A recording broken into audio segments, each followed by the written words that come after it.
Hello everyone. DEd की इस video lecture series में आप सबका स्वागत है। आज का हमारा टॉपिक है फैक्टर्स अफेक्टिंग मेंटल डेवलपमेंट। चलिए शुरू करते हैं। आपके पीवाईक्यूज में पूछा हुआ है ये, describe the factors influencing mental development, what is meant by mental development, explain the factors affecting mental development of adolescence.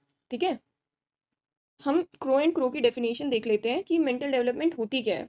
उन्होंने बोला है कि जो मेंटल डेवलपमेंट है वो मेंटल एबिलिटी है, कोई भी मानसिक क्षमता है कुछ भी सोचने की। ठीक है, थिंकिंग की। रीजनिंग का मतलब होता है तर्क देने की। मेमोरी का मतलब होता है कुछ भी याद करने की, कुछ भी इमेजिन करने की। और प्रॉब्लम सॉल्विंग की। राइट। चलिए देखते हैं कौन कौन से फैक्टर्स हैं जो कि मेंटल डेवलपमेंट को अफेक्ट करते हैं। मानसिक विकास को प्रभाव करने वाले कारक देख लेते हैं। First one is under nutrition in infancy.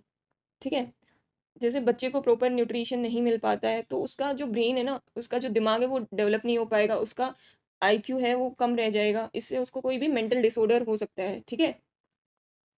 Second है पेरेंट्स चाइल्ड इंटरेक्शन।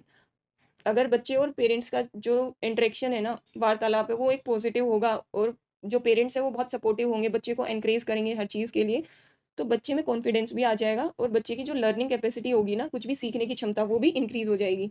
ठीक है, उसकी इंटेलिजेंस भी अच्छी रहेगी। Third is heredity. इसमें क्या होगा कि बच्चे को जैसे मेंटल एबिलिटी, उसकी इंटेलिजेंस, उसकी क्रिएटिविटी, ठीक है, उसकी मेमोरी कैपेसिटी, कुछ भी याद करने की क्षमता, वो सब हेरिडेटरी मीन्स अपने पेरेंट्स से मिलती है। राइट। किसी बच्चे को बहुत अच्छा एनवायरनमेंट भी दिया जाए ना, तो भी इन जो ये जो फैक्टर्स है ना, उनको कम्प्लीटली चेंज नहीं किया जा सकता। इनको मैक्स टू मैक्स हम क्या कर सकते हैं कि प्रॉपर एजुकेशन और ट्रेनिंग देके इनको फुली डेवलप कर सकते हैं, लेकिन इन फैक्टर्स को कम्प्लीटली चेंज नहीं कर सकते। ठीक है। जो मेंटल एबिलिटीज़ है ना, वो लार्जली हेरिडिटी से, हमें जो जीन्स अपने पेरेंट्स से मिले उसी पर डिपेंड करती है और इनको कम्प्लीटली चेंज नहीं किया जा सकता एनवायरनमेंट, अच्छा एनवायरनमेंट प्रोवाइड करके। ठीक है। Next is sex differences. जो बॉयज़ और गर्ल्स होते हैं ना, उनकी जो मेंटल एबिलिटीज़ होती है, उनका मेंटल डेवलपमेंट होता है, वो डिफरेंट होता है। क्यों?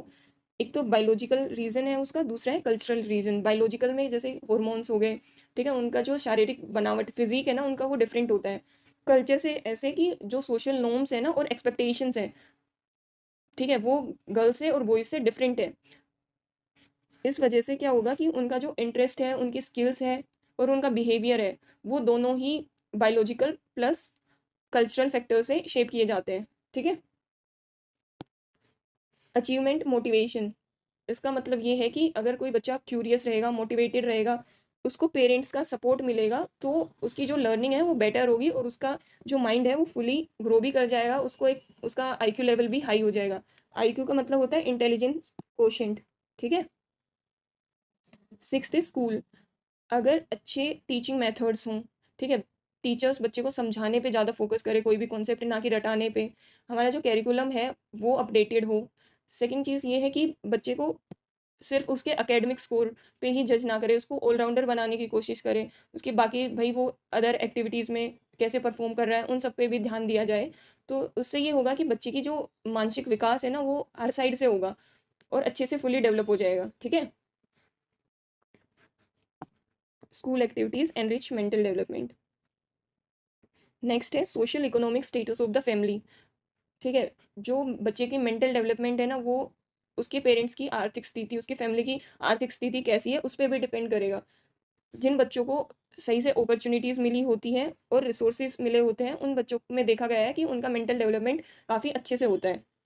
ठीक है। Conflict and mall adjustment. इसका मतलब ये है कि अगर बच्चे को बहुत ज़्यादा टेंशन है, स्ट्रेस है, एंजाइटी है, या उसके फैमिली कंडीशंस अच्छी नहीं है, मतलब कि उसके पेरेंट्स के बीच में झगड़ा हो रहा है या डाइवोर्स्ड है उसके पेरेंट्स, तो ये, या स्कूल में उसको कुछ इश्यूज चल रहे हैं मेंटली, तो इससे क्या होगा कि बच्चे की जो मेंटल ग्रोथ है ना वो रुक जाएगी, कम हो जाएगी और उसकी लर्निंग पे भी इम्पेक्ट पड़ेगा इसका। ठीक है।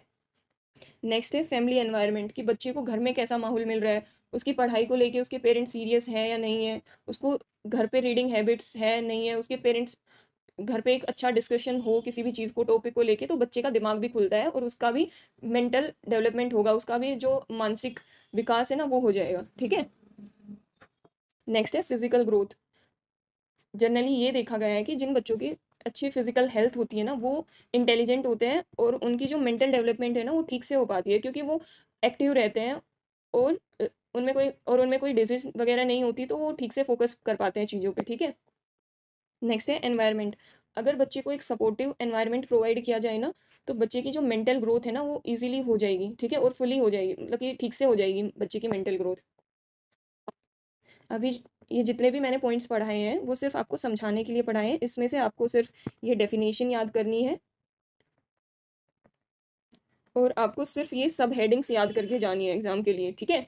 क्योंकि अंदर का मटेरियल आप ये वीडियो देख के एक बार इसमें से रीडिंग लगा के आप खुद से लिख सकते हो। तो आपको जस्ट ये जो सब पॉइंट्स मैंने प्रोवाइड किए हैं ना, सिर्फ वो याद रखने हैं। Okay, thanks for watching the video. अगर आपको कुछ समझ नहीं आ रहा हो तो कमेंट करके बताइए।